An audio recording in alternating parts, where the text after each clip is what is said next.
Hello everyone, it's Shel C from PaperOcotilloStudio, and I was figuring since September's over and we're into October that you were probably missing gel printing a lot, because you didn't see enough of it last month. So I figured I would continue on with a little bit more gel printing and showing you what I did with these prints. I am doing printing with Botanicals. These are leaves and vines and things from my yard. Um,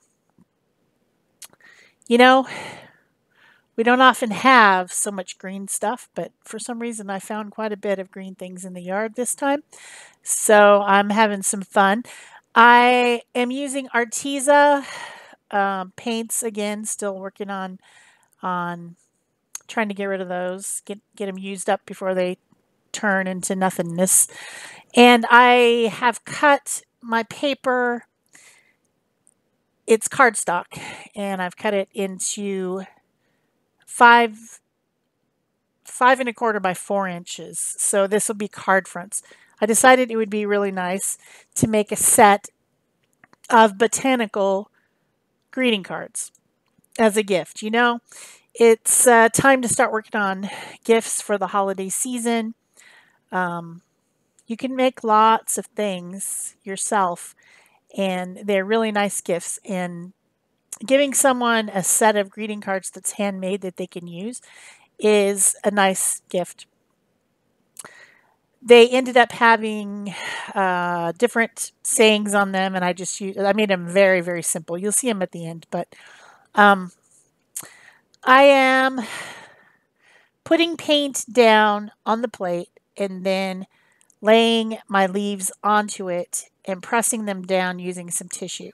And then if I have excess paint, I am on the leaves, I'm putting it on the smaller plate and picking it up with some tags. So I ended up with some manila tags with prints on them as well. Although I apparently did not take pictures of those. No, I did not. But anyway, I think there was about 5 of them, and I think I sent them away. That's why I didn't have a chance.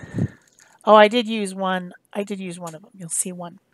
Anyway, so this is a simple process, but it's really effective. If you get the layer of paint thin enough and enough dry, I mean, you don't wait for it to dry, but if you can figure out just the right consistency of paint on there, you can even get the leaves and veining really like fine details. And using tissue paper or deli paper is good for picking up the excess paint. It works really well, particularly tissue paper. Just, trashy tissue paper that you get in a box and it's all wadded up. It works great for picking up the paint in between the leaves and getting down there in the grooves and getting everything pressed down. A lot of fun. So I am making these as a gift, as I said. And I ended up making a perfect size cardstock box to put them in so that they can stack in there. I found envelopes to match, and then I put greetings on them using rubber stamps. I found a little swirly thing there. Do you see that? That little vine that's reached out and tried to wrap around something? Made an interesting mark. Wasn't as dramatic as I thought it was going to be, but it's pretty fun anyway.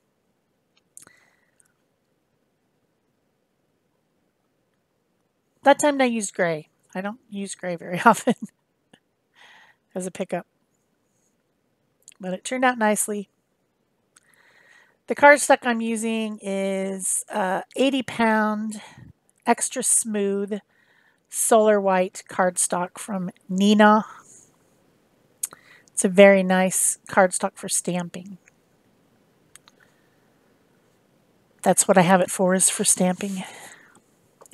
Super smooth and nice and bright white. So you get a good bright color because the background is so white.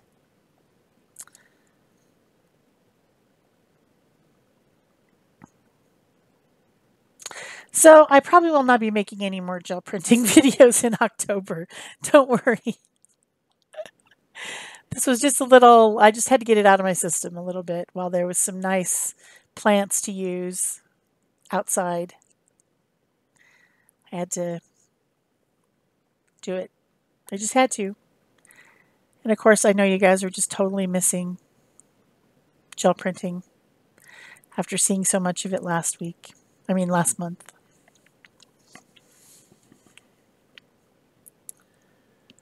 Not sure what's going on here. I'm watching myself and thinking, what was I doing? Oh, that one turned out really cool. I guess I thought I needed white. I don't know. I keep changing the color on the bottom one. I guess it just wasn't working the way I wanted.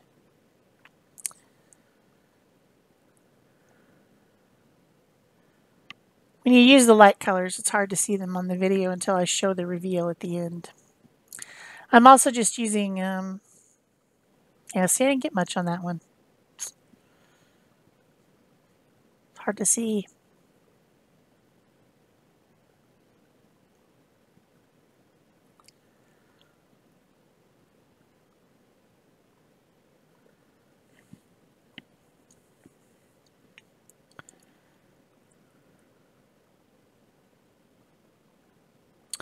Yeah, since I didn't end up with a lot on that one, I guess I must have decided to try to fix it up.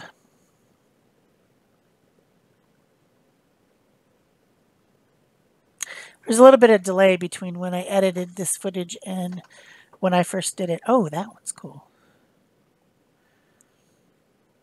So I'm as surprised as you are as I watch it. There we go. I finally got something on that one. So it does seem to work best to use a dark color first and then put the leaves on and then get rid of the excess paint using deli paper or tissue, pulling off the excess paint and then pulling off the plant, but not waiting around too long. You got to gotta not give the paint underneath a chance to completely dry.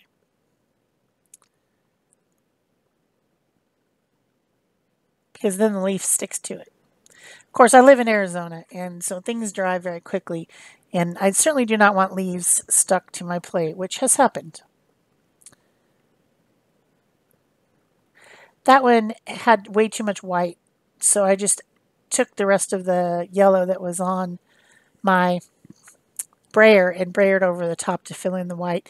You know, yellow, just about everything yellow is translucent because yellow isn't a pigment that makes a color be opaque. So you can always put yellow over the top. Always, always. I think this is the one I turned into a birthday card. And I'm printing the tags on both sides.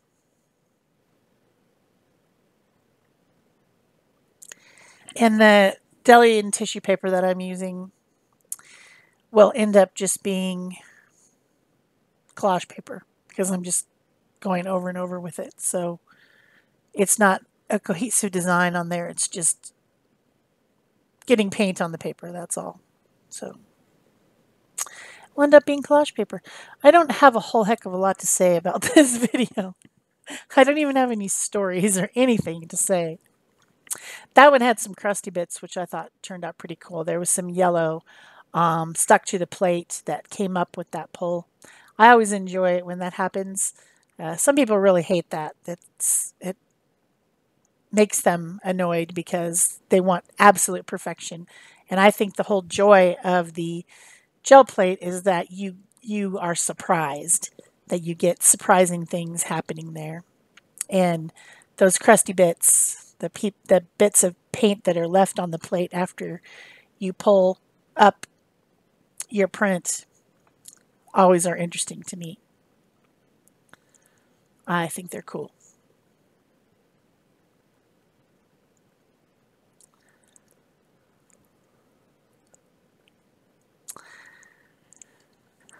So I bet a lot of you have done something like this.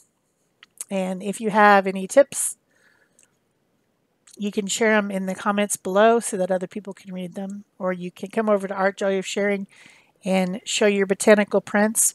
I know they're super popular. Things printed with real leaves and real flowers are a popular thing.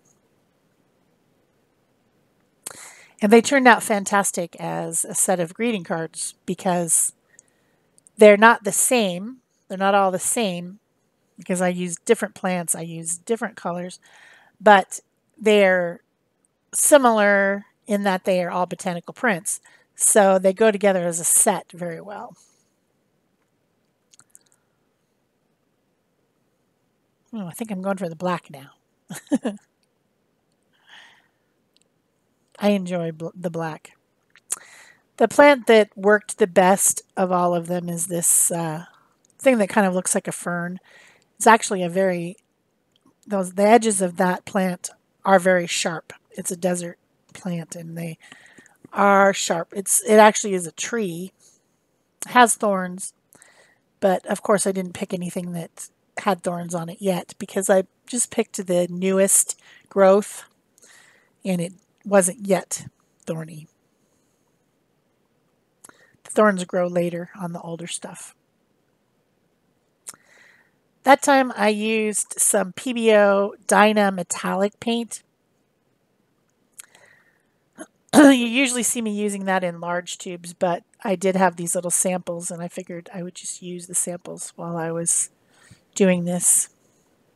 So that's very shimmery, especially on the black paper. It came out very shimmery.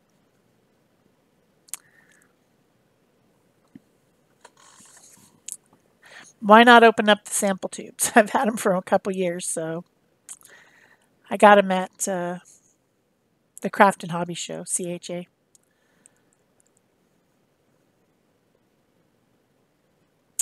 That plant is from something that's called a Mexican bird of paradise. It has an interesting plant shape.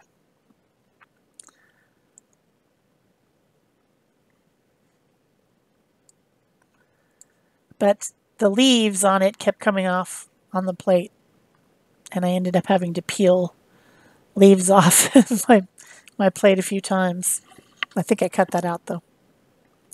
I doubt you want to watch me peel leaves. The green and blue combination is really nice. The dark blue with the green.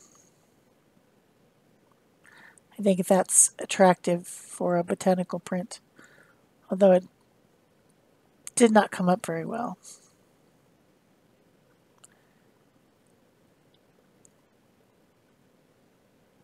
I let it dry on there too long. So if you're new to gel printing and you think you want to try something like this, getting the 6x6 plate and a box of the Arteza paint is a good way to go an inexpensive route. This paint works well for this. It's a student grade medium body paint. I think it works well. And really, if you're going to make cards and small things like art journal pages, you don't need a giant plate. So the 6x6 is a reasonable price, and the paint is a very reasonable price. I'll link them down below so you can see. I mean, they're not free, but in comparison, that's a good way to get started with gel printing. And I like this 2-inch brayer. I have a 4-inch brayer too, which I use on the larger plates, but the 2-inch brayer works really well for this smaller setup. And you can do a lot with it, you know, without investing in a huge, gigantic thing that you may or may not use. Although I can't not imagine that anyone would not use a gel plate if they had it. But I know that happens. I've heard people say, "Oh, I bought that thing a year ago and I still haven't even opened it." Oh, that's a tragedy. That's a tragedy. Tragedy. Very sad. Very sad. I was just cleaning up the plates and trying to get some of the the extra bits off with the white paint, but I put it on a little bit too thick. So it didn't work as well as it should have. And you can see my larger brayer right there. They come in a lot of sizes. You can even get 6 and 8-inch ones for block printing, big, large, wide ones, but I don't think any bigger than a 4 would really be necessary. I use the 4 on my 12 by 12 plate. Ooh, that turned out pretty. I gave all those away. Now I don't even know who I gave them to. Lucky person. There's some pretty ones on those tags. Well, I hope you've enjoyed this video, and we'll give it a thumbs up and leave me a comment or question below. Subscribe if you haven't already, and you can go watch my playlist of gel printing if you're new to gel printing. I think there's about 50 videos, if not more, on that have all kinds of techniques and things you can do with the gel plate. And of course, you can share this on Pinterest or pin it to your own gel printing board, and other people will be able to find it if you do that, if they follow you. So that's always helpful for my channel. That is it for me for gel printing with Botanicals. I'm obviously running out of time because the sun is coming on my desk. Bye-bye.